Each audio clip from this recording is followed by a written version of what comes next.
안녕하십니까. 비만외과 전문의 이홍찬입니다. 오늘은 비만 대사 수술의 현재와 함께 요즘 화두인 비만약, 위고비, 마운자로, 그리고 위풍선 시술의 방향에 대해서 쉽게 설명해 드리도록 하겠습니다. 사실 불과 10년까지만 해도 비만 수술은 다이어트의 마지막 선택으로 여겨졌습니다. 그런데 이제는 대사질환 치료술로 인정받고 있습니다. 오늘 강의의 키워드는 세 가지입니다. 수술, 약물, 그리고 시술. 이 세 가지가 경쟁도 하고 협력도 하면서 비만 치료의 새 지형을 만들고 있습니다. 그래서 오늘은 그 흐름을 차근차근 짚어보겠습니다. 먼저 비만 대사 수술의 현재입니다. 과거에는 단순히 체중 감량이 목적이었습니다. 이제는 당뇨병, 고혈압, 지방간, 수면 무호흡 등 대사 질환 자체를 치료하는 수단으로 진화했습니다. 대표적인 수술로서는 위소매철제 수술, 그리고 위우회 수술이 있습니다. 최근 가이드라인에서는 BMI 35 이상이면 권장하고 BMI가 30이 넘으면서 대사 질환이 있다면 충분히 수술을 고려할 수 있습니다. 결과는 매우 인상적입니다. 체중 감소율 평균 25에서 35%, 당뇨병 완화율은 60에서 80%에 달합니다.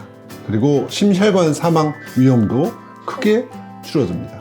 단순히 살이 빠지는 게 아니라 대사 균형을 회복시키는 수술이라는 점에서 의미가 큽니다.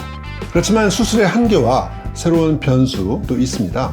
수술 후 합병증인 영양결핍, 덤핑 증후군, 담석증 같은 부작용도 있고요. 장기 추적 관리가 필요합니다.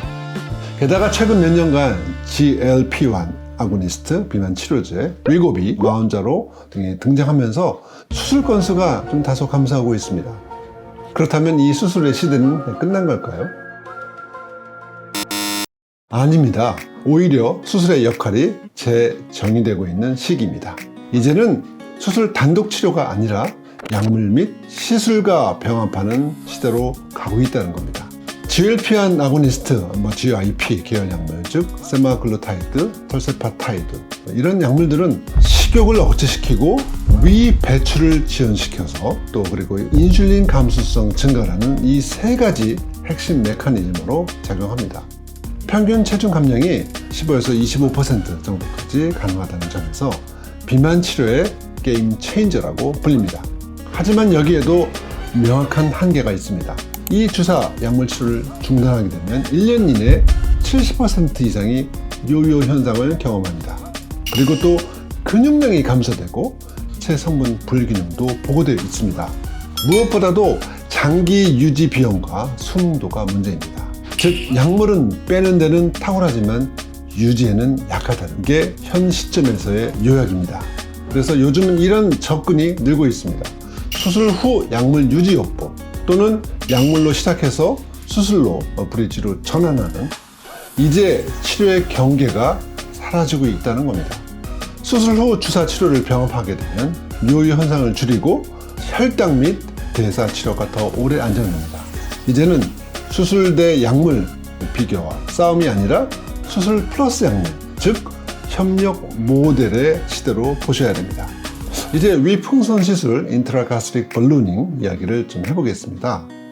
위풍선은요, 중증도 비만, 즉 BMI가 27에서 35 환자에게 적합합니다. 내시경을 통해서 위풍선을 넣어서 위 용적을 줄이고 조기 포만감을 유도하는 것가 메커니즘입니다. 장착하게 되면 6개월간의 평균 체중 감소율은요 15에서 20%, GLP-1 주사 치료를 같이 병합할 때는 20% 이상까지도 기대할 수 있습니다. 하지만 문제는 말이죠, 유지입니다. 단순히 위 용적이 줄어든다고 해서 식습관이 쉽게 바뀌지 않기 때문입니다. 그래서 최근에는 말이죠, 위풍선도 스마트 위풍선이라는 개념이 등장했습니다. 식사 패턴과 함께 혈당 변화를 데이터로 피드백해서 받는 시스템입니다. 단순히 풍선 삽입 수술이 아니라 디지털 대사 관리 플랫폼으로 진화하고 있다는 겁니다. 정리하면 말이죠, 현재 비만 치료는 다음과 같이 세 가지 통합 모델로 가고 있습니다. 1단계 비만, BMI가 25에서 35 정도 되는 환자의 경우는 생활습관 조정, 또 GLP-1 아고니스트, 위고비, 또 마운자로, 플러스 CGM 모니터링. 2단계 비만, BMI가 25에서 35 정도 되는 환자들 같은 경우는 GLP-1 아고니스트 플러스 위풍선, 또 행동 교정. 3단계 고도 비만, BMI가 35가 넘으면서 또 대사 질환이 있는 분들은 대사 수술이 필요하고요. 이어서 약물 유지, 또 장내 미생물 관리 등이 필요합니다. 즉 치료는 말이죠, 점점 비침습적에서 침습적으로, 또 가역적에서 비가역으로 이동합니다. 하지만 이 비만 치료의 핵심은 환자 맞춤형 통합 관리라고 볼 수가 있겠습니다. 또 하나의 흥미로운 점은 말이죠, 장내 미생물의 변화입니다. 수술 후 장내 미생물의 변화가 체중, 인슐린 개선에 영향을 주기 때문에 앞으로 장내 미생물 마이크로바이옴 기반에서 보조 치료가 중요해질 가능성이 큽니다.